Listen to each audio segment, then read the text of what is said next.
Bienvenue sur Trouver sa voie. Je suis Alban Mas, coach en évolution professionnelle et je te partage ma méthode pour construire ta carrière. Ce podcast reprend en replay les lives qui ont lieu tous les jeudis sur LinkedIn, YouTube et Twitch, avec des tutos, des conseils et surtout plein d'invités inspirants. Je te souhaite une très bonne écoute.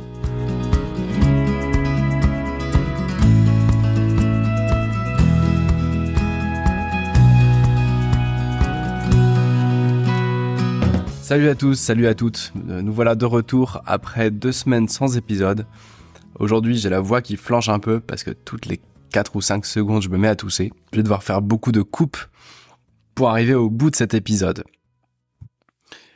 Aujourd'hui je voulais principalement m'adresser aux personnes qui se sentent littéralement au fond de la piscine, au fond du gouffre, au bout du rouleau. Enfin j'ai pas de mots pour décrire ce qu'on ressent quand on est vraiment dans une impasse totale. Et ça arrive, moi ça m'est déjà arrivé, il y a une quinzaine d'années, de se dire mais la vache, est-ce que je suis le seul à être aussi paumé, à avoir autant aucun avenir devant moi, à avoir aussi peu de compétences, aussi peu confiance en moi. Et ça peut arriver à tout le monde ces moments-là, qui sont des moments de doute total. Depuis 4 ans que j'ai créé Trouver sa voie, je voulais faire cet épisode, je voulais travailler cette thématique. Et puis j'ai jamais trouvé le temps ou trouvé le courage de le faire. Et donc aujourd'hui c'est parti, on met les pieds dedans. Et donc bienvenue à toi, évidemment si tout va bien dans ta vie et que tu veux développer ta carrière. Mais bienvenue à toi particulièrement aujourd'hui, si tu as le sentiment que tout part de travers. Il y a une image, moi, qui me parle beaucoup, c'est celle de la voie à suivre. Il y a des fois où on est sur la bonne voie, sur une voie qui fait sens. Il y a des fois où on sort un peu de route, on a fait un écart, et puis on voit à peu près le chemin qu'il faudrait faire pour pouvoir revenir sur la route. Et il y a aussi des fois où on est tellement paumé qu'on ne sait même plus s'il y a une route quelque part qui nous attend. Et c'est pour cette situation-là précisément que je fais cet épisode aujourd'hui, pour te donner des clés sur comment est-ce qu'on peut se sortir de là. Alors ça peut arriver très rapidement au final, cette situation. Après un licenciement un peu brutal, quand on a décidé de changer de voie, par exemple, on s'est reconverti, puis en fait c'était une impasse. Quand on a une trop longue période de chômage, quand on a vécu un burn-out, quand on a un problème perso qui vient vraiment entamer notre confiance en nous, quand on a un chef toxique. Bref, il y a plein de raisons qui peuvent faire qu'on ne sait plus du tout où on en est. Et encore moins ce qu'on vaut. Moi, quand je l'ai vécu, la chute, je l'ai trouvée vertigineuse. Mon souvenir, c'est qu'on se retrouve très seul. Au fond, on entre dans un cycle de dépression. N'ayons pas peur des mots. On voit tout en noir, on n'est plus capable de voir le positif des choses. On va voir tout premier pas comme un pas dans une trajectoire qui soit est impossible, soit n'est pas souhaitable. Donc en gros, on va s'interdire de faire le moindre premier pas. On est prostré. Et puis quand bien même on va commencer à passer des entretiens ou autres, on va faire de l'auto-sabotage. C'est-à-dire qu'on va tellement pas bien que par exemple en entretien d'embauche, on va démontrer aucune énergie. Je me souviens d'un DRH avec 2 de ses collaborateurs devant moi en entretien d'embauche qui me demandait « Alors Alban, si ça se passe bien chez nous, comment tu te vois dans 3 ans ?» Et c'est vrai, je dis pas ça pour le podcast, c'est vrai. Je leur avais dit, je crois, vous savez, si ça se passe bien, je serai plus là dans 3 ans, c'est que j'aurais trouvé ce qui me plaît, quoi. Et évidemment, ils m'ont même pas rappelé pour me dire que j'étais pas pris, ça servait à rien, j'étais tellement nul. Et donc voilà un peu les symptômes du truc, c'est quand on a un peu tout ça combiné. Alors peut-être que pour toi, tu le vis différemment. Là, je te partage ce que j'ai vécu moi.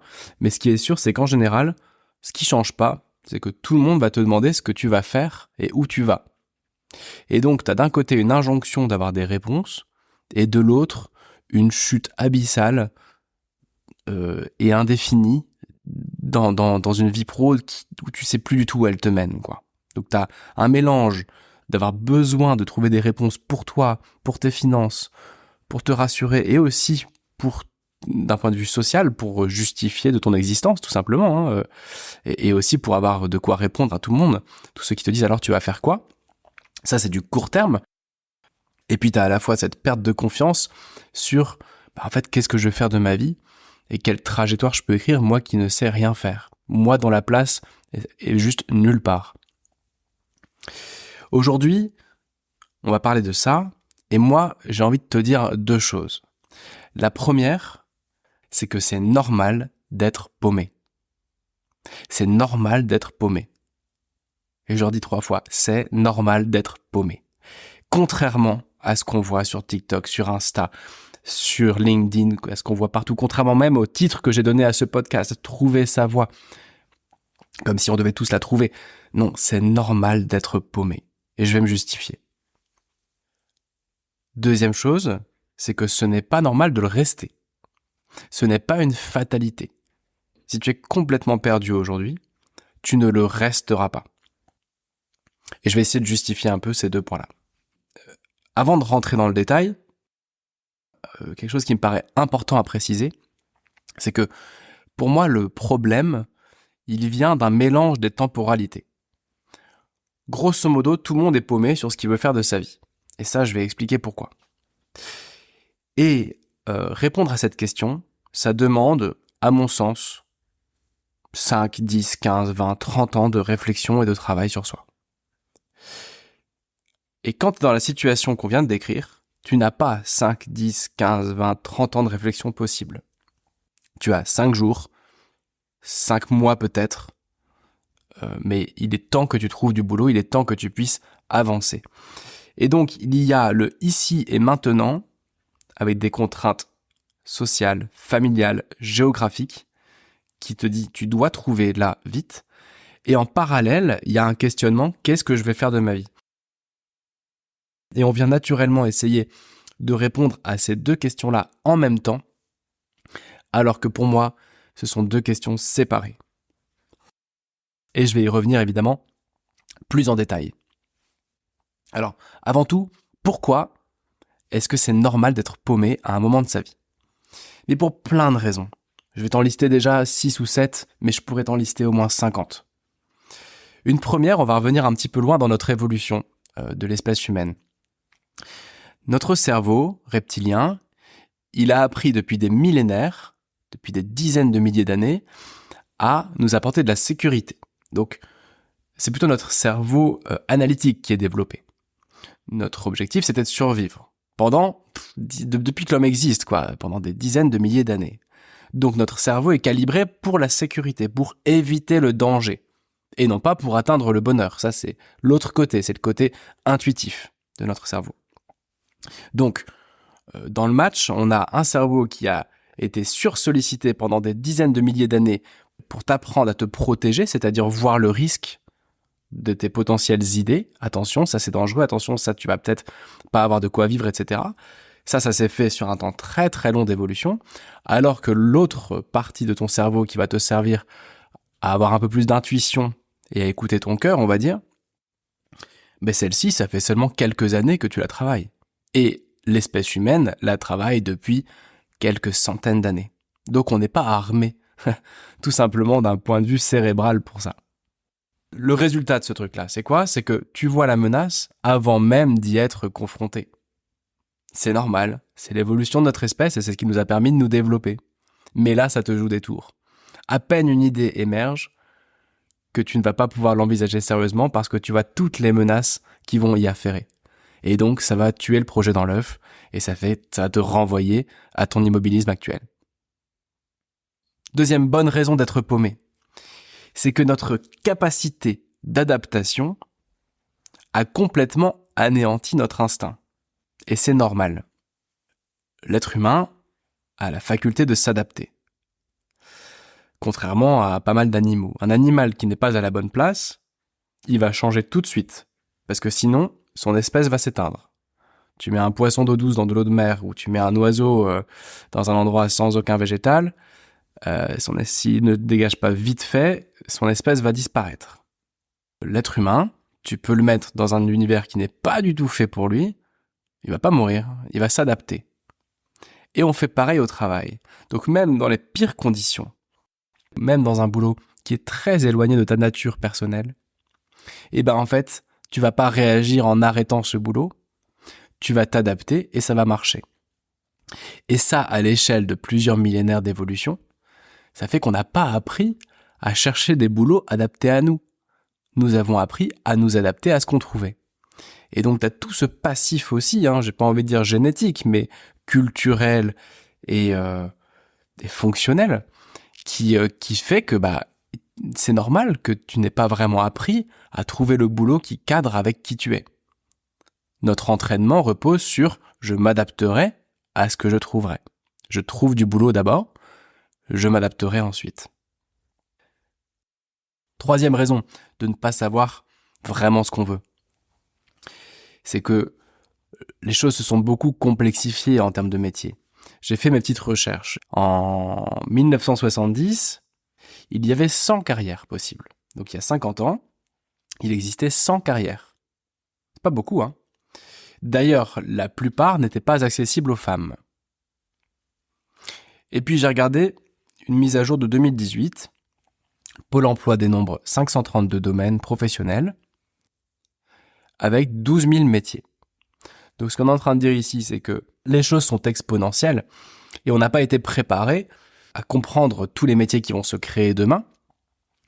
Et on est forcément un peu face à un océan d'opportunités. Et c'est nouveau en fait dans l'histoire de l'homme. Ce que tu vis, ce que je vis, c'est complètement nouveau dans notre histoire. En fait, on est les premiers à vivre ça.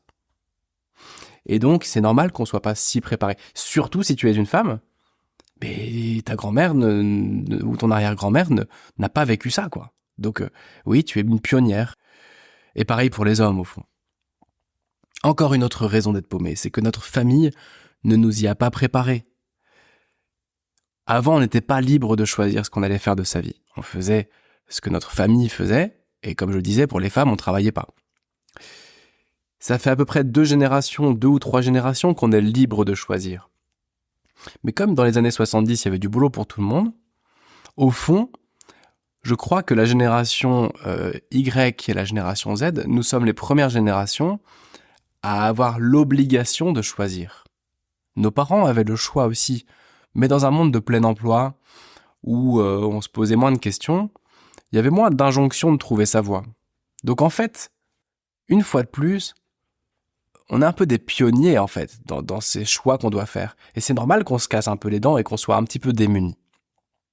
Encore une autre raison. Après, je vais m'arrêter, mais mon but là, c'est de te faire décomplexer un peu, quoi. Te dire, hey, souffle un coup. C'est pas de ta faute si t'es paumé. C'est pas de notre faute, c'est normal. Une autre raison valable, me semble-t-il, c'est l'orientation. La façon dont l'orientation est faite. C'est très balbutiant tout ça. On raisonne encore avec des métiers. Alors qu'aujourd'hui, ce que tu fais n'a rien à voir avec un métier. C'est un poste que tu occupes. Et quand bien même tu fais un vrai métier, ta façon de le faire est très différente. Si tu es entrepreneur ou salarié, freelance ou avec des employés, si tu t'es spécialisé ou si tu es généraliste. Et donc, ça sert plus à rien de parler de métier, je crois. Et toute l'orientation est basée encore sur une logique de métier. Donc comment tu veux qu'on s'y retrouve derrière ? Peut-être encore 2 dernières raisons. Ce serait qu'on n'a jamais été formé à prendre des décisions. Je lisais un livre d'une personne qui est spécialisée en prise de décision, qui disait, les personnes qui ont les plus hauts salaires, ce qu'on va appeler des décideurs, sont des gens qui savent prendre des bonnes décisions. Pourquoi est-ce qu'une personne va se retrouver avec des responsabilités énormes ? Parce qu'on pense qu'elle prendra les bonnes décisions. Donc en fait, prendre des décisions, c'est la capacité numéro 1 pour se développer dans sa carrière. Et très bizarrement, personne ne nous l'apprend jamais. Ni notre famille, ni l'enseignement, ni les études supérieures, ni le monde de l'entreprise ou la vie professionnelle. Donc c'est quand même assez normal que tu sois en incapacité de prendre des décisions qui sont des décisions complexes, les choix de carrière sont des décisions complexes. Eh bien, c'est normal que tu ne sois pas outillé, puisque on t'a jamais appris. Et moi non plus, on m'a jamais appris. Et ça fait 10 ans que je travaille dessus, et pour être honnête, je suis encore débutant, quoi. Et je sens encore que j'ai toujours rien compris. Donc, c'est normal de ne pas être en mesure de prendre des décisions. Tout ce qu'on va te dire, c'est fais une liste avec des plus et des moins, et puis viens pondérer ta liste. Attends, non, c'est un petit peu plus subtil que ça, un petit peu plus complexe que ça, les décisions de carrière. Allez, une toute dernière raison, c'est que le travail ne t'apprend pas à faire des moves horizontaux. Quand tu commences à rentrer en entreprise ou dans une organisation, tout est prévu pour que tu montes verticalement, pour que tu prennes la place de ton chef. Si tu as été sage et que tu as bien travaillé, tu prendras la place de ton chef, puis celle du chef, etc. Ou de ta chef. Sauf que les choses fonctionnent plus comme ça. Aujourd'hui, le management, il est matriciel. La gestion de projet, elle est transversale. Tu peux très bien avoir plusieurs employeurs, tu peux avoir plusieurs activités. Et puis la plupart des gens ne sont plus attirés par prendre juste la place du chef de leur chef. Surtout la génération Z, qui ne voit pas d'intérêt à travailler 80 heures par semaine juste pour avoir un plus gros chèque. Et donc en fait, on n'a jamais été formé à faire un pas de côté et à développer notre carrière autrement que verticalement, c'est-à-dire plus de responsabilités et plus d'argent, quoi. D'ailleurs, je travaille sur un projet là-dessus pour les DRH et les CEO, et j'en reparlerai un jour au micro. Je suis en train de tester un projet là-dessus en entreprise. Ce que je suis en train de te dire là, c'est que il y a déjà au moins une dizaine de sujets et de raisons évidentes d'être paumé. Et si on cherchait ensemble, on en trouverait encore 100 autres. Donc, s'il te plaît, ne te sens pas coupable de ne pas savoir où tu vas dans la vie. J'ai même pas parlé des traits de personnalité plus ou moins généralistes dont on parle souvent ici, et qui font que, pour certaines personnes, l'enjeu n'est même pas de savoir où on va dans la vie. C'est même pas le sujet. Tout ce qu'il faut, c'est des bonnes opportunités. Donc, c'est normal et c'est pas de ta faute. Maintenant qu'on a dit ça, ma conviction, c'est que c'est pas parce que tu es paumé que tu vas le rester. Il n'est pas possible de rester paumé. Si tu te mets en route, et c'est ce que je t'invite à faire, tu ne le resteras pas éternellement. Je constate que personne n'échoue à trouver un boulot satisfaisant. La seule variable qu'on ne maîtrise pas, c'est pas est-ce que ça va marcher, ça marche toujours. La seule variable, c'est combien de temps ça prendra. Est-ce que tu auras eu besoin de te faire accompagner en bilan de compétences, en coaching? Est-ce que tu auras eu besoin de le faire en solo? Est-ce que tu auras eu besoin de créer plusieurs entreprises avant que ça marche? Est-ce que tu auras eu besoin d'essayer plusieurs postes? Combien d'années faudra-t-il avant que tu trouves le boulot parfait pour toi, le poste parfaitement épanouissant? J'ai pas la réponse. Mais est-ce que tu vas le trouver? Oui, j'ai la réponse. Et la réponse est oui, tu vas le trouver. Donc je t'invite à te déculpabiliser sur cette situation que tu vis aujourd'hui. Oui, il y a un dénouement à tout ça qui t'attend quelque part. Maintenant, concrètement, comment on fait? Eh bien, je crois que la première étape, c'est de se mettre en chemin. Là, on parle de trouver un boulot qui soit en phase avec qui tu es. On parle de trouver ta voie au fond, même s'il peut y en avoir 20 ou 30 ou 50 des voies possibles pour toi. Et pour ça, il faut se mettre en chemin. Ça va pas se faire tout seul. Il va falloir affiner le tir. Il va falloir rencontrer des gens. Il va falloir découvrir tes compétences clés, tes centres d'intérêt, ce que tu veux faire de ta vie, perso, les biens matériels que tu veux posséder, ce que tu vas avoir vécu comme expérience. Tout ça, ça va te demander un peu de travail, un peu de réflexion et un peu d'expérimentation. Donc, ce que je te propose de faire, c'est le jour où tu touches le fond, dis-toi un truc. Ok, là, je suis arrivé au fond, et je vais prendre cette image. Tu sais, quand tu arrives au fond de la piscine, tu peux mettre les pieds au fond et prendre une impulsion pour repartir de plus belle. Et c'est ça que je te propose de faire. Ok, là, on est arrivé au plus bas. Alors, on se dit maintenant, plus jamais ça. Plus jamais ça. Et je me sors de là. Et donc, cette impulsion pour se sortir de là, pour moi, il faut qu'elle soit de 2 niveaux différents. Un niveau long terme. Et là, c'est comment je construis ma vie, année après année, mois après mois, jour après jour, pour que, in fine, ça aille dans la bonne direction. On ne trouve pas son job idéal en 2 ans. Donc, dans ta situation actuelle, le boulot qui te convient parfaitement, etc., il est probable que tu n'y aies pas encore accès. Ton plan A, il n'est pas encore prêt. Et donc, je te propose de marquer le coup en disant « Je me mets en route pour découvrir, pour trouver ce plan A, ce plan qui me convient bien. » Et tu peux marquer le coup, par exemple, tu peux enterrer un truc dans ton jardin, un message que tu viendras déterrer le jour où tu auras trouvé. Tu peux planter un arbre ou une plante dans un pot et te dire que tu vas cette plante va symboliser ton cheminement qui va sûrement se compter en années, jusqu'à avoir trouvé ta voie ou le boulot où tu es vraiment satisfait ou satisfaite. Ça, c'est une démarche long terme. Et je t'invite à te faire aider là-dessus. Mais surtout, à avoir ce qu'on appelle un momentum, de dire, je prends une décision. Un jour, j'aurai trouvé ce qu'il me faut. Un jour, je serai heureux ou heureuse au boulot. Et je me mets en route aujourd'hui. Je pars de très loin, mais je me mets en route aujourd'hui et je marque le coup en matérialisant cette décision par un élément concret. Ça peut être une lettre qu'on envoie à quelqu'un, quoi que ce soit. Voilà. Parallèlement à ça, ce truc-là, ça répond pas à ton stress court terme, où tout le monde te demande « alors tu vas faire quoi ?» Et il faut pas croire que tu pourras leur répondre « ah bah j'ai trouvé ma voie, j'ai trouvé enfin ce que je t'allais faire ». Non, ça va te demander des années. Et tu peux ne pas être d'accord avec ça, mais c'est vraiment ce que je pense, et c'est vraiment ce que je constate. Sur le côté court terme, l'enjeu il est différent. Il n'est pas de trouver ce que tu aimes. Sur le court terme, sur le comment te sortir de cette situation de chômage, d'impasse, d'entretien qui marche pas, de pas savoir ce que tu veux, et ben là je te propose de te raccrocher à des choses beaucoup plus pratico-pratiques, des choses plus court terme, plus matérielles aussi, de dire attends, quelles sont mes compétences? Où est ma légitimité? Ce que je fais, ça m'ennuie.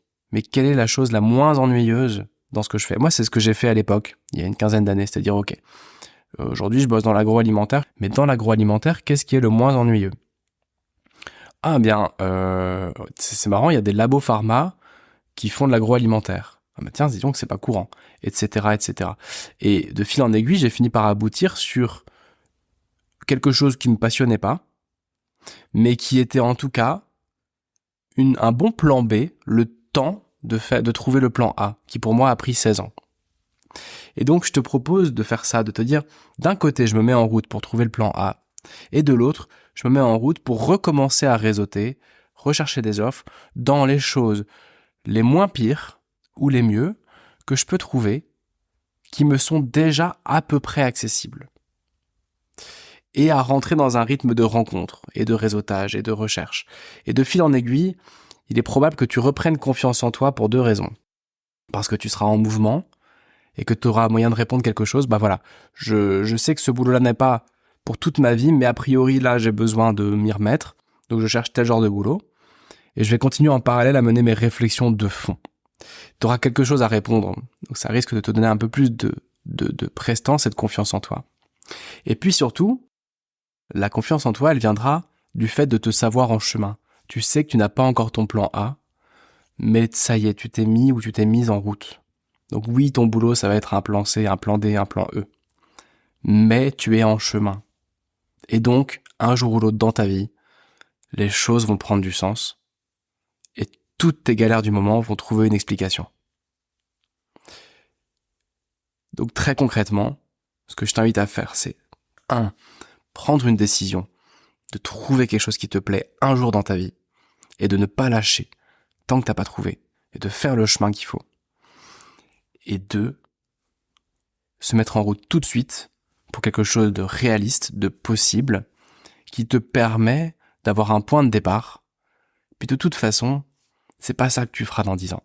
Mais au moins, ça te donnera quelque chose à faire pour maintenant, ça pourra te rassurer, et ça te permettra de continuer à travailler ton projet à côté de vie. Voilà, je crois que vraiment, le stress et l'erreur, ce serait d'essayer de trouver ta voie pour vite rebondir et avoir la réponse à donner aux autres. De dire, voilà, j'ai trouvé. J'ai plein de clients qui font ça, qui trouvent un truc, ça donne un os à ronger à tout le monde, mais en fait, c'était pas le bon truc. Parce que le bon truc, soyons honnêtes, il va mettre 5 ans avant d'arriver, quoi. Voilà ce que je voulais te dire. Et surtout, je voulais t'apporter un message de confiance, de dire, tu vas rebondir. Tu vas pas rester indéfiniment comme ça entre deux eaux. Sur la partie court terme, ça va remarcher bientôt. Dès que tu seras remis en mouvement ou remise en mouvement.